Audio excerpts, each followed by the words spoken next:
Hello and welcome back to my channel, and thanks for rejoining me with my BX Dungeons & Dragons solo campaign. We'd left the characters in the Golden Griffin. They had spent an evening performing a number of what were classified as testing games for the new recruits, in which we surreptitiously worked out some of their statistics and abilities, hopefully in an entertaining manner that was quite interactive. We created, one of the characters we created was a bit of a super character, and I suppose that's just the vagaries of the system that I was using. But you know, I think you sometimes can be, you can indulge yourself sometimes with an exceptional character. They all have their weaknesses, and I'll be able to show you what the weaknesses are when we come to it. I have taken the liberty of actually, per the format that I was using for my other characters, I have got some sheets that I have created. So I'll just move this out the way for the time being. I have these player character, I just do it longhand because I quite like the process. And this was the original character worksheet that we had. So we had Arisa Dragonheart, Alden Trueblade, and Seraphina Silverbrook, and we decided to go for these as our pawns. These are the ones we're left. So we've got azure, white, and a very light green. So I've decided just to carry on the color coding with these things. So I've got Arisa. I've decided just to give yellow for, I don't want to do the double lines for the white. And then Seraphina Silverbrook is in a light green here. So if we just put these almost side by side, we can almost do it, because that's really just the same column again. And we can get our three characters side by side in shot, I think. Yep. So let's start with Arisa. She quite impressive strength, so she gets a full experience bonus of plus 10%. The things that stand out on Arisa, her dexterity is phenomenal, so she'll get a very good. So maybe we'll arm her with some form of missile weapon. She is a protector. I did make one mistake, I think, and this is pointed out by one of the subscribers, that I was breaking my own rules, because with my archetype, for a protector, the minimum that you can have for a constitution is 13. So I think her constitution was a bit poor. I think it was originally on the worksheet, it was down as 9. So I've adjusted that up to 13, and I've also given a +1 on hit points, so she has actually got a nice total of 8 hit points. Anything else that stands out? I thought I'd give her, just a bit of interest, she's quite intelligent, so she's got an extra language, and I thought I'd give her Northman, for the northern barbarians. So if we ever come across one of them, she's got that in her kit bag. Yeah, so you know, she's a very good, strong fighter. She's also very charismatic as well. So you know, charisma of 16. You know, that's gonna. She's potentially got. She's got the pedigree to maybe become challenged for the leadership role later on. Maybe once we've got a couple of adventures under our belt. And then we have our thief, Alden Trueblade. He is a male. He hasn't got a very good wisdom, so that's a penalty for his saving rolls, magical ones. Dexterity is not phenomenal, but it's still good enough to give it for a thief, and he'll get a +5 experience bonus because of that. His constitution is very good, so that's got his hit points up. However, he got a very poor initial roll, so he's only up to 4. Yeah, he does have the classic skill set of thieves, and he's got the open locks, the find traps, the pickpockets, the move silent, climb, hide, and hearing. And I've got them all jotted down here. And he can also do this strike from behind thing where they get +4. So that'll be interesting to see that in action when we get down one of the first dungeons. So that's our Alden out the way. And then our super elf Seraphina, Lady Seraphina Silverbrook, elf, female, strength, she gets a +2 because of the 17, intelligence 16, which gives us 2 extra languages, and I've decided to give her Dwarvish and Kobold as being her little speciality. Wisdom gives her a bonus on saving for magical. Dexterity is also good, +1. Constitution's good. This is her weakness, initial hit points. She rolled 1 twice. Even though we do a re-roll on a 1 or a 2, I rolled another 1. She got a boost of +2, so she's at very low hit points. So I'm going to have to maybe tool her up with some good armor just to keep her protected. Otherwise, she's going to be straight, 1 hit and she could be out. And this is, I haven't actually done the business yet on the equipment, because I'm going to do something similar to what I did for my other characters and just have a sheet which summarizes their equipment, so I can fill in the missing blanks on armor class and see what money they have left. So I just wanted to show you that I have transferred these individual statistics and put them into some format which is consistent with the other ones I'm doing. And I keep saying this, it's quite a therapeutic thing. I could print these things out, but I just think, it's a bit of the old school vibe. You get that kind of hand-drawn. This is my, the color coding is my little flourish. Right, so that's the characters out the way. The second thing I wanted to do was just give a very quick recap, because the purpose of today's episode is to do our Barony Mechanic, which I've been promising for a long time. And I'm now in the position where we can proceed with that. We had a few little divergences because of things. We had to recruit some more people into our party. But now that's done, and we have now got an enormous party of 7. I think I can actually commence the campaign proper with the Barony campaign setting, and just have a couple of episodes taken out where we can get our sleeves rolled up and do some world creation interactively, hopefully, in a more entertaining manner. So just coming back to one of the first things I think I showed you in this campaign was the campaign development process. And our first step was the character party generation using a random process based on B52. Now that's all done. We did, as I say, we went down a slight avenue of having to get some more recruits. We found out a lot about our characters through the interactive process, which was really kick-started in this bullet point here, the starting settlement design to establish a relative safe zone location.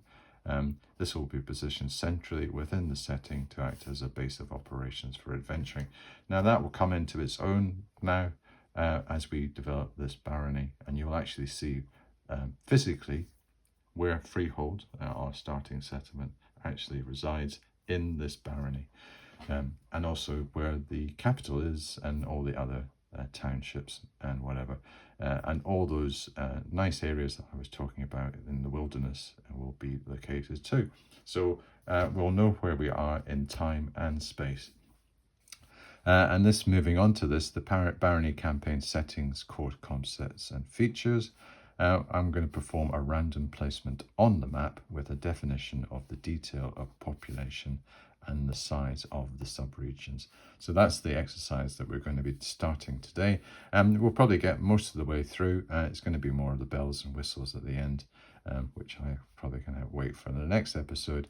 And we'll also probably combine that with our first dungeon adventure, or our actual going out on adventure. And then once this is moving on to the adventure generation. Now I'm going to use the core 1 to 10 scenario types as the kind of bread and butter. But for the first adventure, I had those 4 options that I showed you, and they're going to be classic dungeon adventures. So I want to get at least one or two of them under our belt before we start diving into the 1 to 10 scenario types, which have all got a kind of dungeon vibe to them. But you know, I'd quite like to just get a few actual classic dungeons under our belt, and then thereafter I've got the organic growth of the setting. It will just grow as we progress, and then we can have all those nice adventure threads that we were, you know, with Riash and Cassandra and the Secret Society and all that kind of stuff. You know, we can get all that humming away in the background and maybe coming to the fore for the characters to interact with. And I've got my overall control framework established, so I'm going to be a bit more tight on the administration and, you know, things like how many days have passed and you know, that kind of, because as we progress out into the world, we're going to need a bit of time management. And also the fact that I've got quite a large party now, it also gives us the opportunity, I was just thinking about this the other day, the fact that I've got 7 player characters, what's not to stop us maybe dividing into 2 subgroups, and maybe going off and doing different adventures. You know, if we are quite, you know, if we can get through maybe the first 1 or 2, let's see whether there is opportunity to maybe do some smaller little, say 3 of the characters decide, right, okay, we're going to go off and visit this settlement, and on the way they have a little adventure of their own. Yeah, we can really make the campaign a bit more sophisticated in that way. Okay, so that's the campaign status. So let's move on to the main event, which is the Barony Design Mechanic. And it will not surprise you that I have got a bit of an interactive process for this. The Barony Design Mechanic. So we are back in the Golden Griffin. We're relaxing after relating our stories and tales. So you will recall that all our characters, the old ones, the ones that were the original 4, had little backstories, and that was a premise for us having a kind of random determination of what the new characters' archetypes and backstories and origins and motivations were. So I've got in the kit bag, I've already got those 4 banked. I'm going to create 3 other resumes and probably just present them to you later on in the series. But you know, that was the point of the exercise last time, to really get these 3 new characters fleshed out to the extent that we could start adventuring with them. So let's get ourselves back into the Golden Griffin. Let's get back into the vibe. We notice that Old Hemlock has taken on a more sober demeanour this evening, and he seeks to impart his quite considerable knowledge of the region as a means of illustrating where the places of mystery are located. He is in the company of a new NPC, and this is the Loremaster Irithiel. She is now in residence in the Golden Griffin and is only too pleased to wax lyrical on the barony and its environs for the offer of a few glasses of fine wine. So what an economic trade for the characters. We get the combined intellect of Old Hemlock. Maybe it hasn't been too addled by all the ale that he has been drinking, and the Loremaster Irithiel, who seems to have a bit partial for the odd glass of wine, but that's probably just designed to make her a bit more loquacious and able to be quite erudite in her delivery. And hopefully she's going to be quite an entertaining person for us to sit down with and find out all about this barony. So we're going to use these 2 NPCs to help with the deployment of the interactive Barony Design Mechanic, which we are going to use to create our high fantasy frontier location bordering a mysterious wilderness. So creation of the campaign setting, that's where we're at now.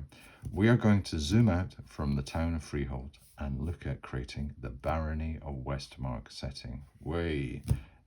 This is what we've all been waiting for. Get a kind of visualization of where we're actually in And then it's not going to go on for ages. I'm not going to talk about this for like, like 10 episodes. I'm hoping this is going to be short and snappy, and I can just generate this almost over at most two sessions. The brief that we have been given, that we set at the start of this campaign, the barony concept for the campaign setting was to be a high fantasy frontier location, a remote barony bordering a mysterious wilderness with an ancient forest, jagged mountain chain, marshlands, haunted barrens, and a large freshwater lake and major river. So that's all my geographical feature ingredients that I want to put into the mix. That's what we're going to tap into. On the social side, it contains mainly small human settlements, but also reclusive elves, active dwarven miners, and halflings, in addition to standard monsters and evil fantasy races. Ancient ruins and places of mystery of a lost civilization dot the region. Okay, so it's sufficiently fantasy for us, I think. Now, let's see how we're going to do this, Brian. Well, this is the mechanic. Let's unroll our map, and I will relate the tale of lands near and far, and tell you of the Westmark and the wilderness it borders. So that's how Old Hemlock introduces the situation. And we say, well, how are we going to create the setting? We will take the setting's core concepts and features as outlined in the brief and perform a random placement on the map with the definition of the details of populations and sizes of regions. Pray carry on, Old Hemlock. Furthermore, the location of hostiles, places of mystery, and the addition of a malevolent force incursion on the region will be added towards the end. Yes, well, we've got that to look forward to. We begin with a blank hex map. Each hex represents 20 miles. The map size is 9 hexes by 5. Landscape. So, this is one I prepared earlier. So I will just put my notes to the side. Oops, I've got a lot of notes. And put that, make sure that's center. Get my little pawns out of the way. So this is 9 hexes by 5. Each of these are 20 miles. Okay, so it's a region is 180 miles by 100. So yeah, it's not an absolutely massive area, but it's sufficiently large enough for us to handle it in this campaign. Center point here, and oh, I've got this upside down. Yeah, well, that'd be a good start. These are what I would call zones, and I'm going to come to explain what that means in a minute. So on the random placement, what we're going to do is we are going to start with a human central hex, and the central zone is then populated with human hexes, and this represents the barony. Placement is next to the original hex in a direction of 1d6 clockwise. And we're saying if that hex is taken, we roll 1d6 and place in the hex next to the hex occupying the space earmarked. I know this sounds a bit complicated, but it will become very clear when we actually start to perform this. I will go through probably some of these bullet points. We do have, I have this little table here, which is basically the major geographical features. So the regions and major features requiring placement on the map are, we have got the remote barony of Westmark, and I'm saying size-wise, is going to be 4 plus 1d3 hexes, and I'm going to have human settlements in it. I'm going to position the baron randomly, and I'm going to roll on a settlement table for the populations. I am going to have an ancient forest, and this is going to be the size of so many hexes, and it's going to include so many elven citadels and watchtowers, and I'm going to distribute them randomly. I will have a jagged mountain chain that I will be able to place. I will have marshlands I will be able to place. I will have haunted barrens I will be able to place. I have a large freshwater lake and a river, which I have special rules on. Now the barony is the first thing that we're going to do. So let me get cracking on this process.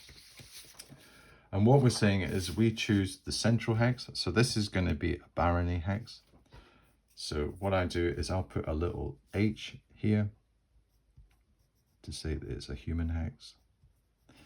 And I've deliberately chosen quite large hexes so I can get a bit of information in here if I need to expand. So we're going to start with that, and what we have to do is determine the size of the barony first, and we realize that it's 4 plus 1d3 hexes. So what we do is we get our d6 out.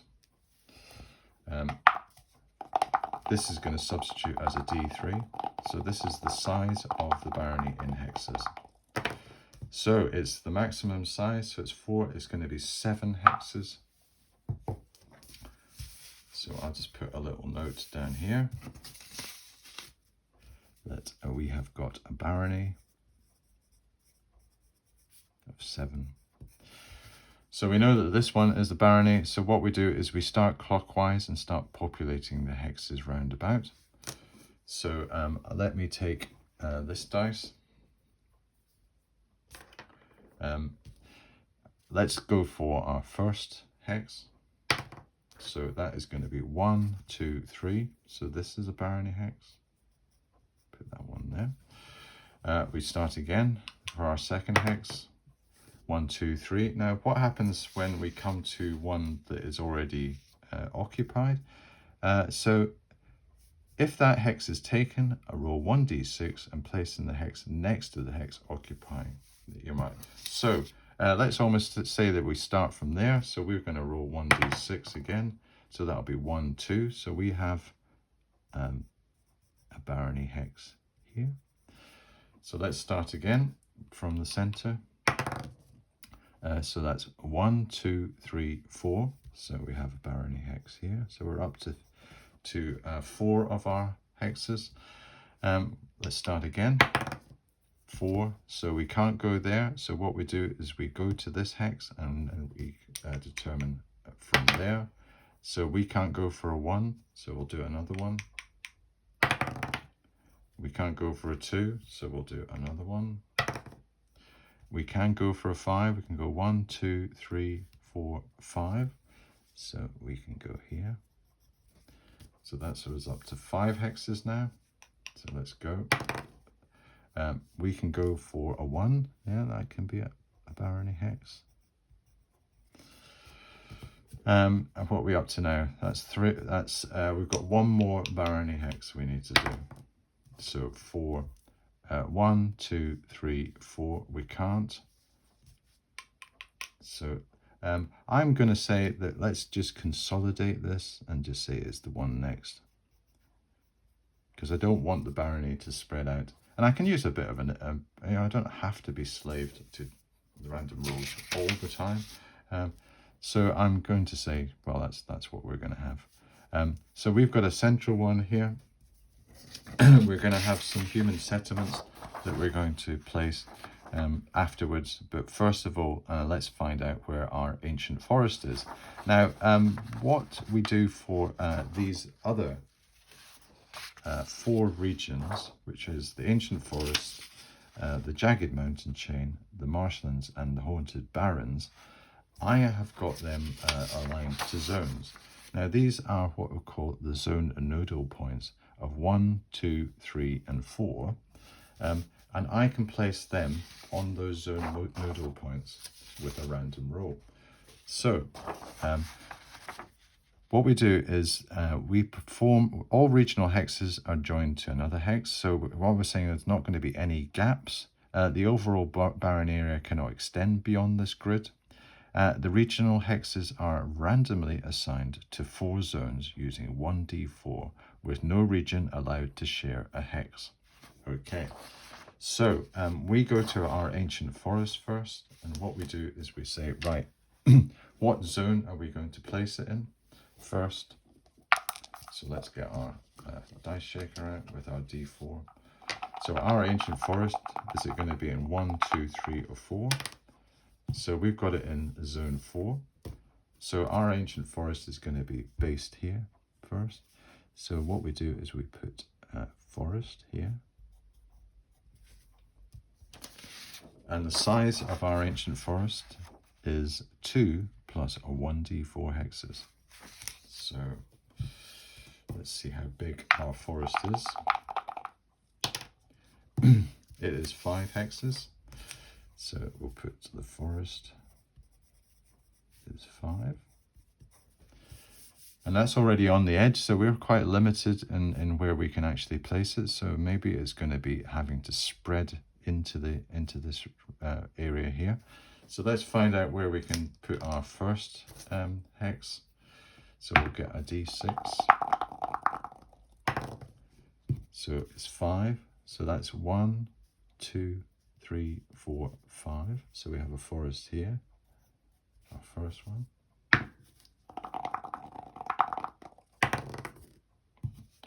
And then we have a 4, which is a 1, 2, 3, 4. So we can put a forest here. That goes up to 3. And then we have a 5. So we can't. So we're going to have to go to this one and do another roll. And in fact, we've only got 2 choices. So I'll do 1 to 3 is this one. 4 to 6 is that. So it's here, forest. And we've got 1 left. 5 again. So is it going to be, it can only be this hex here. So I'll put it here because there's no others that are sharing it. So I just go to the default one. So that's our forest placed. Okay, so we've got an ancient forest there. And what I can do is I can maybe just, just to give you a bit of a better visualization, if I just quickly do a bit of art and just so that it's easy to differentiate and we're not just, it doesn't look too like a just a blank sheet of paper. We'll put a bit of color in. So that is our forest color there. Okay, so that's our forest placed. What about our jagged mountain chain? The size of that, and also what is its location? So we've already used 4 up, so we can't do 4. So where's our jagged mountains going to be? That's in 2, so that's on the opposite side. So we're going to have a jagged mountain, little M here. And how big is our jagged mountains? Size for jagged mountains is 3 plus 1d4. 3 plus 2 is 5. So the mountains, put here, mountains is 5. Okay, so we've got one of them here. So where are we going to put our next one? We can only do, on the basis of this exercise, we can either go to this side or this side. So I'm going to do 1 to 3 here, 4 to 6 this side. So 1 to 3, it's here. And thereafter, we're going to do from this side, it's going to be 1 to, let's do probability here. And we'll say that 1 to 4 is this side and 5 to 6 is over here. Yeah, it's this side. So we're back down to even Stevens on this. So we'll say 1 to 3, 4 to 6. So the mountain's over here. And because the human settlements is pushed so far south, it's not allowing these me to actually place the mountains staggered up into it. So it's almost like a chain of mountains that is being created down here. So I'm going to say there's more likelihood of it being in here. So it's 1 to 4 in this one. So it is. So that's all our mountains placed. And I can do a little bit of art on this and do a mountain color, just so that we've got a wee bit of differentiation. So quite a barrier of mountains here. Not too much distinctiveness in just the range. It just seems to be a line. straight line. And that's probably because these zones, the top, the north and the south zone, are a bit more constrained, whereas if we were out in these zones to the east and the west, there's a bit more room to expand on. So that is going to be now the place for our marshlands and our haunted barrens. So where is our marsh going to be? Well, it's going to be 1 to 3 is 3, 4 to 6 is 1. So our marshland is here. So we've got a little MA. And marshes is size of 1 plus 1 to 2, 1d2 hexes. So let's see what we've got here. So we've got 1 plus 1. So we've got 2 for marsh. So I'll just stick that there. Marsh, 2 hexes. So we've already got 1. So we're really just going to have to place 1 based on this clockwise thing. Every hex is free, so it can just be anywhere. So it's going to be up here. Is our marsh. Okay, I'll put little things in it. I don't think I've got a marsh colour. Maybe if I get my purple out. My purple colours. I need to get my purple. There we go. We'll do a little bit of purple on this for marsh. Just so that we can differentiate that just now. Okay, so all we're left now is with our barons, the haunted barons. So the haunted barons have to be here, and it's going to be 1 plus 1d4 size. So let's find out what it is. It is 1 plus 2, it's 3. So we're going to have haunted barons in this one. We're going to have a B. Where's this next one? 4. 1, 2, 3, 4. So we've got a barons here.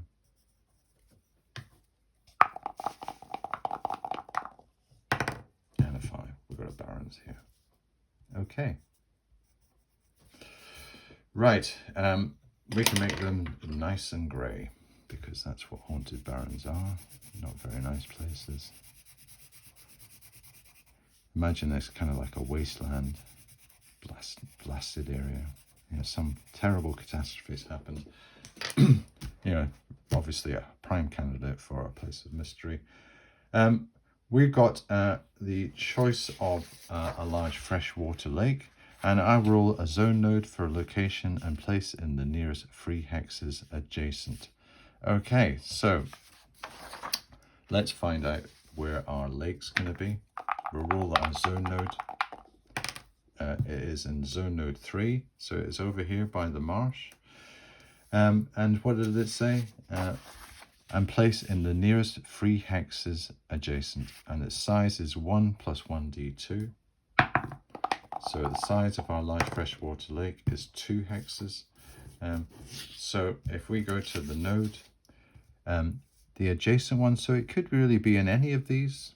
So 1, 2, 3, 4, 5. Let's have a look. Our first one. So 1, 2. So this is our first lake. So I'll just get my little L for that. So 1 to 3 is here. 4 to 6 is here. So a lake here. So that's our lake. We'll get our nice blue colour for this. To get a bit of blue on the go for the lake.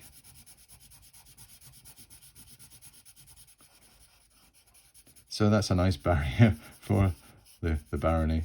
You know, the barony is, oh sorry, the barony has got this. In fact, it might actually be quite useful to have the barony in a slightly different colour. I think I actually used the wrong, I should have used this for the forest, which is a bit darker. Yeah, I'll use the darker green for the forest, because that's a bit more, it's mysterious and ancient. And what I'll use for the barony is this lighter green. So more kind of farmlands and benign areas. And by clearly defining the barony, we get an idea of where the current center of operations are. Okay, so that's a wee bit of art for your very eyes. Okay, so we've done that. We have a river. Now the river, according to my rules, this bullet point here, the river will run from north to south or west to east based on a roll. It will always join with the lake and extend beyond. Okay. And what is it? Anything special? Extends across entire map, avoiding barrens and mountains, obviously. Okay. So is it going to be north-south or east-west? 1 to 3, north-south. No, it's going to be east-west. Now it has to go through the lake. So let's see where it will start. It'll probably, and I can just draw this on.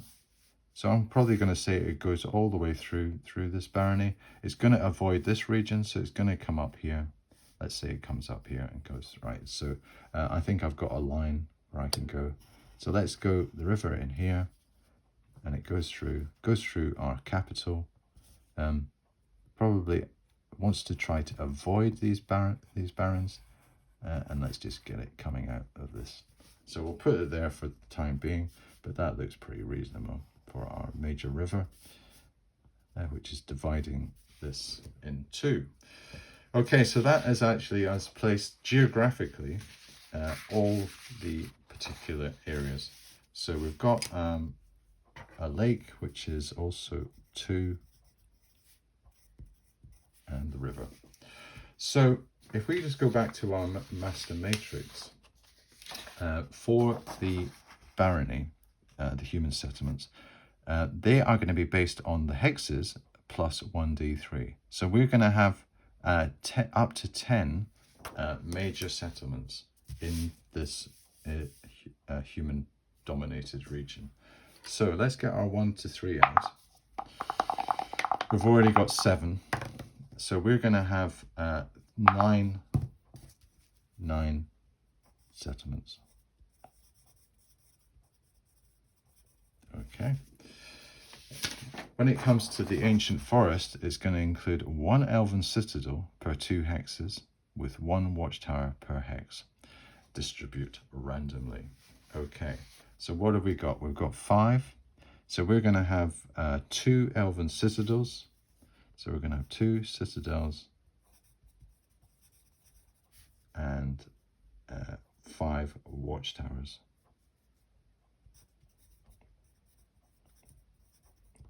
Okay, and we're just going to roll them randomly in that. For the mountains, the jagged mountains, it's going to include 1 dwarven stronghold per 2 hexes with 1 mining camp or miner clan hold per hex. Distribute randomly. So how many have we got? 5. So we're going to have 2 strongholds and 5 camps or clans. Okay. Marsh doesn't have any particular occupants. Haunted Barrens doesn't have any particular occupants. Neither does Dooley. So let's move on before we actually place these settlements and just determine, come back to the barony. Now, Old Hemlock says, the Baron's lands are prosperous and fair. The soil is rich and the forests and meadows a beautiful sight. So what we're saying for the barony hexes, there will be good farming land, gentle rolling hills and pasture land and light forests. Assign these to the barony based on the following proportions. So I'm saying that the 7 hexes that we have, 50% of them are going to be good farming land and lowlands. 25% of them is going to be pastures and higher meadows. And 25% will be light forest and hunting lands. And freehold is going to be located in this hex. So what I do is, let's work out what are, I think there is one other stipulation that that I said that the barony hex should be good farmland for where the capital is. So the capital doesn't necessarily have to be where this dot is. It could be located randomly, but that's where it's going to be. It's going to be in good farming land. So let's work out the proportions. So we've got 7. 25% of 7 is about 2, maybe 1. So I'm going to say, how would that work out? We're going to have 7. So if we have 50% of them, that should be, if we rounded it up, that would be 4. 4, and that would leave 3. So maybe we have to go for a 3, 2, 2. That's the proportions. Yeah. Or should we go for a 4, 2, 1 and say the light forest and hunting lands at the least? Yeah, I think because we've got odd numbers, we'll do a 7. Because it's 7, we'll go either 3 or 4, and then that will be 2, 2, and that will be either 1 and a 2, or vice versa. So let's go for option 1, 1 to 3. No, we're going to go for this one, and let's see the weighting. Is it going to be pastures or is it going to be forest? It's going to be forest, so it is per this. So we're going to have 4 hexes that are going to be good farming. We're going to have 1 that's going to be pastures and higher meadows, and we're going to have 2 that are light forest and hunting lands. So let's determine where the light forests and hunting lands are. We'll do 1 to 6. 1, 2, 3, 4, 5, 6. 7. Yes, I knew we had another one. We've got this one up here. My little age. See, this is where the color coding is quite useful. You can actually see where all these things are. Okay, so let's find out where it is. 1, 2, 3, 4, 5. We're going to have to use a D8. Get my D8 out. Yeah, and ignore the 8 on this roll.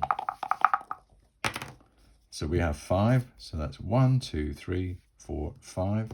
So that's going to be light forest. Put in an LF there, and the other light forest is going to be 1, 2, 3 up this one. That makes sense. Light forest. Now, interestingly, that's going to be the location of freehold. So I'll just place the pastures and meadows first. That's here. So pastures and meadows. And the rest by default is good farming land. Let's find out where freehold is, and that's where we're actually based. So this will be interesting to see what hex we are on the barony map. So it's going to be 1 to 3 here, 4 to 6. So is it going to be near the jagged mountains, or is it going to be near the ancient forest?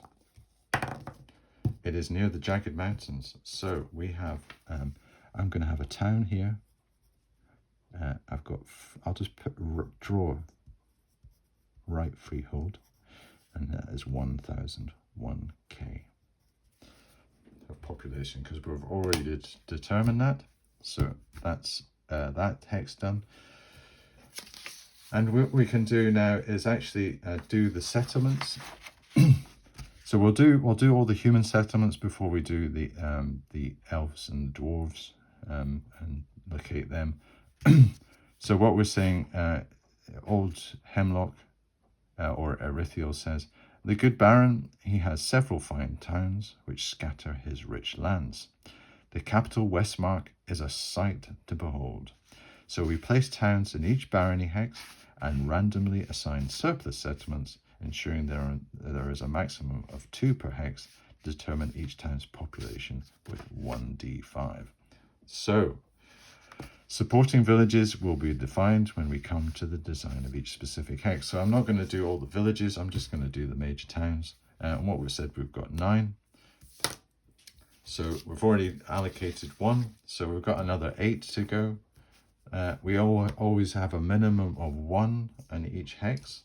So let's just get my pencil out.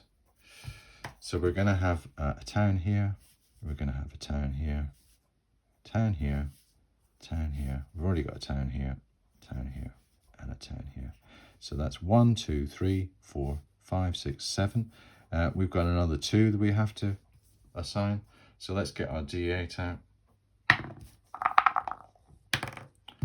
1, 2, 3, 4. So we've got 2 towns here. And 8. So we're going to ignore 8. 1. So we've got 2 towns here. So we've got a town here, and a town here. Okay. Now, small towns. Before we do that, actually, let me just say that we are going to have one large town. The capital of Westmark, we're going to designate and upgrade one of the small towns after their placement. So one of those small towns is going to be upgraded to the capital, and it also has to be good farming land. So it can't be here, it can't be here, and it can't be here. So it's going to be one of these. So that's 1, 2, 3. So it's 1, 2, 3, 4. So that's right. So we've got a D4 for this. We can actually use a D4. So this is where the capital is.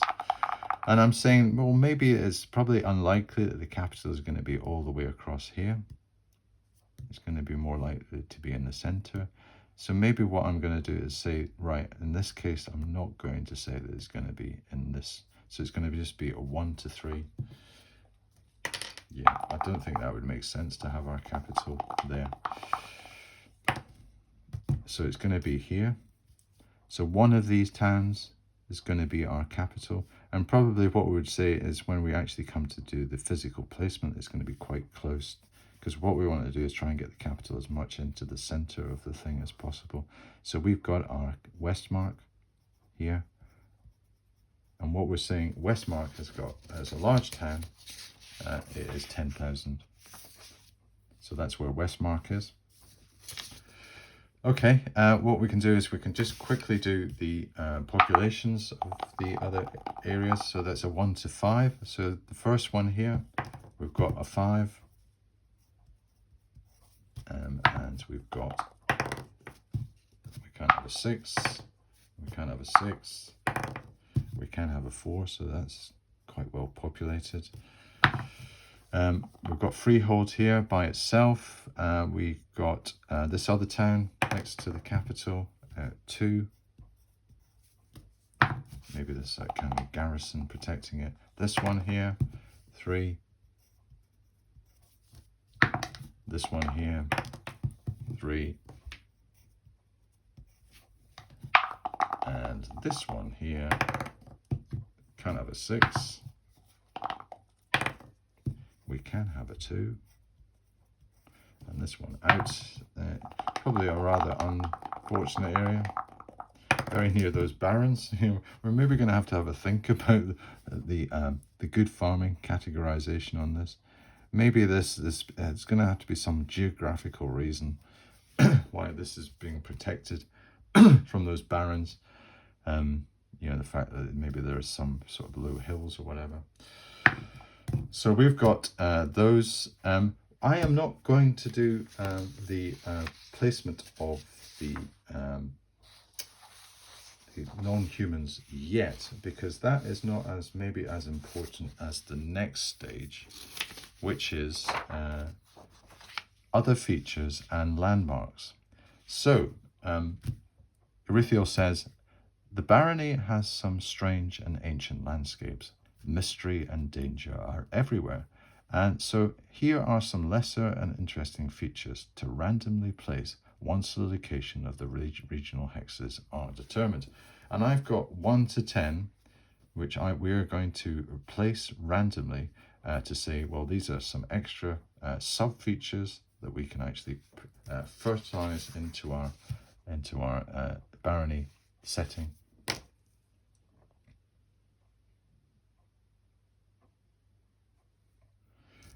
So let's place these features, and I think for the time being, I think once we've done that, I think we'll maybe just call it for this particular session, and I will continue on. I'll give you a quick outline of some of the other steps I'm going to do, but I did think that this is probably going to take 2 sessions. It is going to take 2 sessions. So we've got a volcano. We've got the volcano. We're going to place that in mountains or barons only, and it's going to be less than 1 hex, so that gets actually placed inside. So we've got a choice. We've got these 5 mountain hexes and these 3 barons. So I'm just going to do 1, 2, 3, 4, 5, 6, 7, 8. So luckily that's a D8 that we do. So let's see where the volcano is. It is volcanoes here. We've got a volcano. You know, what fantasy set is not complete without having a volcano in it? You know, if you've got a ring of power that you need to melt down, you know, that's, you know, you need a volcano to do it, or maybe forge it as well. You know, you could use it for that too. So we've got our volcano. Dragon's Mountain has to be a Dragon's Mountain. Placed in mountains or barrens, but not same hex as the volcano. So we do the 1d8 again. So it can't be in this one, the Dragon Mountain. It wouldn't be sharing it. We've got, you know, these dwarves are having a hard time. We've got a dragon. We've got a dragon in the mountain. We've got a Dragon Mountain. Put a DM. So that's that one done. Volcanoes. You know, this is really not a very nice set of mountains. We've got Barrow Downs, placed next to Barony on a free hex. So what are the free hexes for the Barony? We've got this one here. We've got this one here. We've got this one here, and we've got this one. So let's do 1 to 4. Barrow Downs. Barrow Downs are up here. So we've got Barrow Downs. Barrow Downs. So this is a means for me to fill up the gaps in the region. Rugged Hills, 1 to 2 hexes, placed next to Barony on a free hex. So how large are our Rugged Hills? 1 to 2 hexes. We are on 1 hex, so our Rugged Hills can only be 1, 2, 3. So let's do a D3 on that. So it is here. We've got Rugged Hills. So I'll just put some hill signs there. And I'll put an RH. Okay, so we've got 1 hex for Rugged Hills.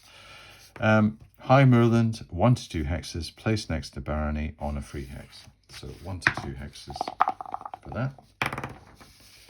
that. So we've only got this one and this one, so it's just going to be a 50-50. So High Moorland, we've got moors here. Okay, just put a little bit of specking on that, just to differentiate a bit. Maybe just have some little barrows up here, Barrow Downs. Yeah, very nice. And then we've got the Great Chasm, placed in mountains or barrens only. Okay, so again, we'll do the 1 to 8 for that. Is this jagged mountain chain going to be cursed? It is. It's got the Great Chasm. The Great Chasm is here, so I'll put GC and basically have a bit of a chasm. So lightning marks, yeah, that's not very nice. Horrible chasm in here, haunted. Yeah, so this is very dangerous to be going into here. And it's also got the capital quite close, so we're really going to have to push this capital right over onto the edge of that hex, I think. You know, they are 20-mile hexes, so it's quite a distance away, but you maybe you can see the volcano from you can maybe see the volcano from Freehold. You know, we'll look at our position. You know, we've got the Dragon Mountain here. We've got this volcano, and we've got this chasm. Yeah, it's all starting to conspire. Oh right, okay, Fellwood. So this is one of the locations in our little. Remember, we had our dungeons, which we are going to place, and we had the Cursed Tomb of the Fellwood. So that is one of the areas that I have decided to place. So we place in a hex where the forest and the barony converge.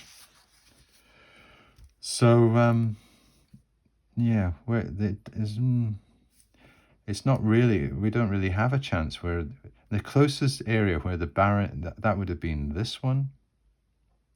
So where is the closest next? I would say the Fellwood has to be here. Because the Barony, because it has to be 1 hex, the Fellwood. Yeah, let's put the Fellwood here. And what we'll do is we'll do that vertical as kind of horrible Fellwood. And it's got our nice river going through it. You know, it's a shame. So if there's any boatmen, they're going to have a bit of a hard time. You know, the Fellwoods is cursed forest. So that's maybe what we can do is we can be a bit liberal and say, well, the wood actually extends across the bottom of that hex when we come to doing the actual design of it. We've got Blackthorn Marsh, and remember, this is again one of our adventures. We are going to be going to this is the one we chose, the Haunted Keep of Blackthorn Marsh. Okay. Placed next to the Freehold hex, because remember we said it was going to be 20 miles away from Freehold, so we're saying that there has to be a marsh 20 miles away from Freehold. So is it going to be in the mountains, a marsh? Maybe in the foothills? It's not going to be in the Barony. I would say it has to be in a more, not actually within the Barony itself. It's going to have to be one of these two. So let's do that. You know, this is absolutely treacherous, this bit of, you know, I've got all my features concentrated into here. So this is Blackthorn Marsh. Black Marsh. Just in here, maybe. Love it. And then we've got the Blasted Waste, a crater place in the Barrens. So we're going to have one, just whatever. Where's the Blasted Waste? It's going to be here. So we've got a crater, Blasted Waste there. And what else have we got? Plains and Scrubland, 1 to 3 hexes. A place in hex where Barons and the Barony converge. So here, well, in that case, all we can do is put the plains on the outside of this, because that's the nearest convergence point is around here. Yeah.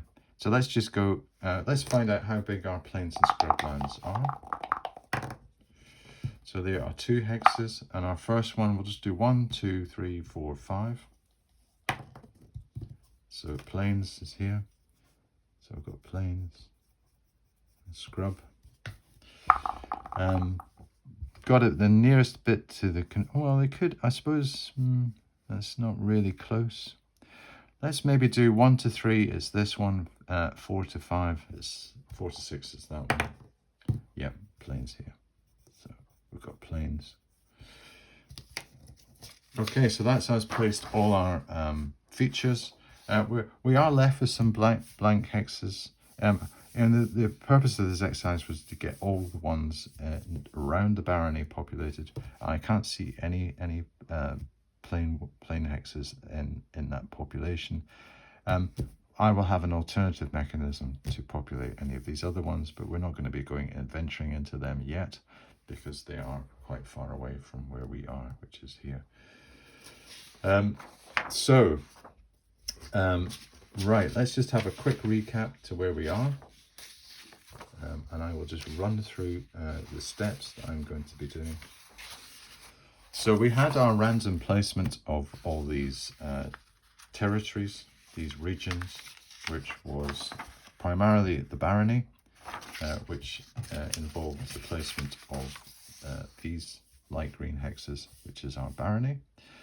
We then placed our ancient forest, which is to the north here, our jagged mountain chain, which is down the south, our marshlands, which is over here, and our barrens, haunted barrens over here. We've got our lake placed, We've got our river running through. So that's us placed geographically everything. I have got a note of all the settlements. We've actually populated the barony with settlements. I have still got to place the 2 elven citadels and the 5 watchtowers, and also the 2 dwarven strongholds and the 5 camps. Now the dwarves are going to have a bit of a hard time. They're going to have to be making sure that they are probably in the less awful hexes. Maybe going to limit our options a bit, inform our decision, but we'll cross that bridge when we come to it. We've also assigned the farming or the status of the lands in the barony, so that's done. The settlements we've done. We've placed all the towns and the capital, so that is done. Oh, some halflings reside in these lands. We roll 1d settlements. Let's do the halflings and find out where the halflings are. We have 1d3 halfling settlements. So we've got 2 of them, and we place them in the barony, 1 to 4, the ancient forest 6, or the rolling hills. 5. Ancient forest, that should be 5, and the rolling hills 6. So the first one is in the barony, and the second one is in the barony. So we've got 2 in the barony. We've got 1, 2, 3, 4, 5, 6, 7. So our first halflings are going to be in a 1. So we've got halflings. And our second halfling settlement is going to be, we can't have in the same one. We've got 2, so we've got halflings here. So all the halflings are keeping close to home in the comfortable shire-like conditions of the barony, and not out in the hostile areas. So we've placed our other landmarks. We don't have anything more to do with that. The next episode, what we're going to do is, we'll obviously top and tail the elven and the dwarven settlements, but we're also placement of hostiles, and that's things like orc tribes, goblin tribes, evil men, hobgoblin tribes, and kobold tribes, and I've got a mechanism to place them. And I suppose the overall proviso is that other monsters will be in lower numbers, but all BX monsters are present in our barony setting and are located in specific areas appropriate to their habitat. For example, fire giants will reside near the volcano, that type of thing. It's just I don't have, these are for larger populations of basically hostile, almost like hostile populations that we would come up against. And then placement of the dungeons. That's going to be something that we're going to be doing as well. And I had hoped that we would have actually got up to this stage, but I'm basically going into well into the over the time that I want to be spending on one individual episode. I was going to present the updated regional map now. Probably I could maybe make this a bit more presentable for the next one. We're going to complete the Barony design process, which would be a limited exercise to simulate some recent history with some random regional events, the definition of some of the region's power blocks and personalities, and also an assessment of the aggressiveness of the region's societies. And we could have a little mini game of a war simulated with the results built into our current campaign setting based on any flashpoints that I think we're going to have. And then ultimately the generation of a greater threat, a malevolent force incursion on the overall region. And I have a little matrix to say, what is our malevolent force? And on the back of that, because we will be finishing it in the next episode, we're going to prepare and commence the first adventure session and journey to and approach the haunted keep of Blackthorn Marsh, which we know is where it is. It's here, the haunted keep. It's got a little keep sign sitting there at Blackthorn Marsh. We are in Freehold here. We're going to have to do our little pathway to Blackthorn Marsh. That's going to be our first adventure. Okay, I think I've done enough talking and dazzling you with the science of the Barony mechanic for today. We will continue this and complete it in our next session. I've enjoyed doing this. Hopefully you've found this quite interesting to watch and see how my Barony has evolved. There's still a lot more to do to give it a bit more depth. I've got the 3D element on it. a bit of culture, a bit of history, some current events. That'd be nice to lay on top. Okay, well, thanks for watching, and I'll see you next time.